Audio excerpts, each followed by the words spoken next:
বাংলাদেশের জন্য ট্যুরিস্ট ও বিজনেস ভিসার ক্ষেত্রে আরও কঠিন নিয়ম করতে যাচ্ছে যুক্তরাষ্ট্র। ট্রাম্প প্রশাসনের নতুন সিদ্ধান্ত অনুযায়ী B1 ও B2 ভিসার আবেদনকারীদের ভিসা ইস্যুর আগে সর্বোচ্চ $20,000 পর্যন্ত ভিসা বন্ড জমা দিতে হতে পারে।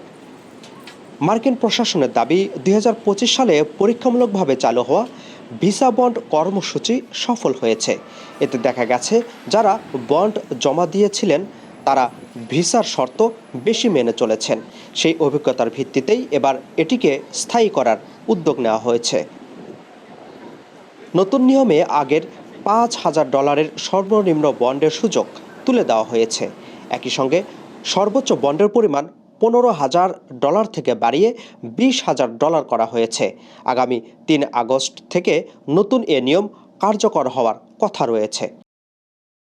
পররাষ্ট্র দপ্তরের প্রকাশিত বিজ্ঞপ্তিতে বলা হয়েছে, এই কর্মসূচি বাংলাদেশ সহ 50টি দেশের নাগরিকদের ক্ষেত্রে প্রযোজ্য হবে। ভিসা আবেদনকারীর ঝুঁকি মূল্যায়ন করে মার্কিন কনসুলার কর্মকর্তারাই বন্ডের পরিমাণ নির্ধারণ করবেন।